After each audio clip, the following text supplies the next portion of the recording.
The Western Wall originally served as a support for the Second Biblical Temple. For years, visitors could walk the length of the wall underground.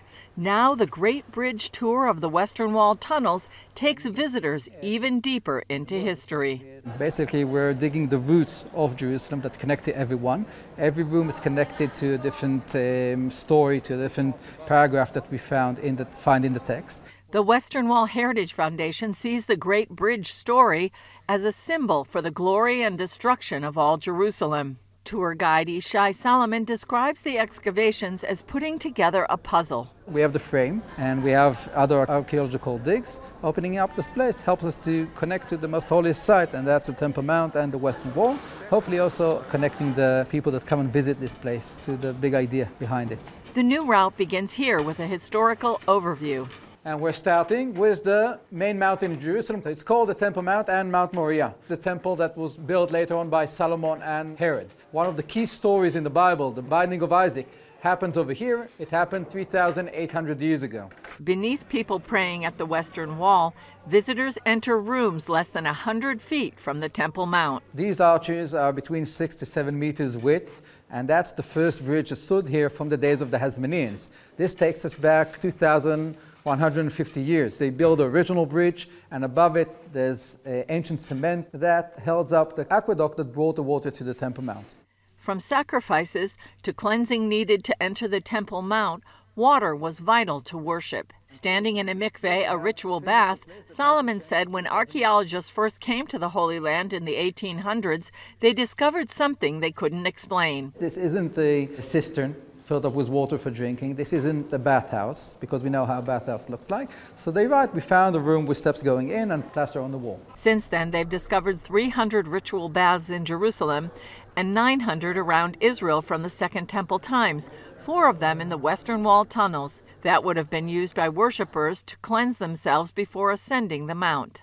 So everything you're seeing on this tour is original. And saying that, we understand that we're not speaking about history, we're walking through history. A model with moving parts shows how Jerusalem would have looked throughout the ages. Plus, visitors get a unique view of the wall's largest stone, weighing hundreds of tons. Lower still is the ancient business level. We found shops like this in the beginning of the Western Wall.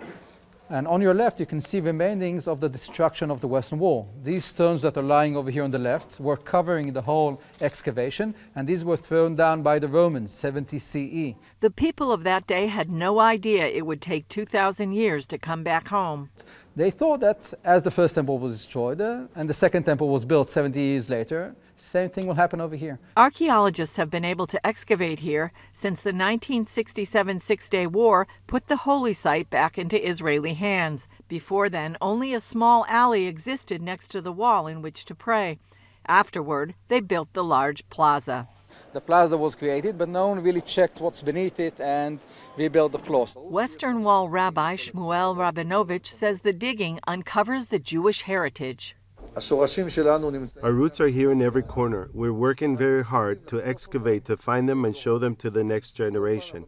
And every time we're getting to know a new world of history. Speaking to journalists, Rabinovich made clear Jews would follow the rules about no excavation under the Temple Mount itself, an explosive issue in the Islamic world. We're not digging underneath the Temple Mount, not because of political issues, but because it's forbidden by Jewish law.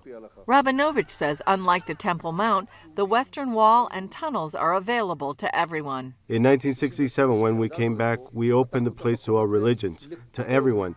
We don't check or we don't do a background check. If a person is Jewish, Muslim, or Christian, everyone can come here and pray. The ultimate goal is to excavate the entire area and put the plaza on pillars, so in 5 to 10 years, visitors can get an even clearer picture of life during temple times. Julie Stahl, CBN News, the Western Wall Tunnels, Jerusalem.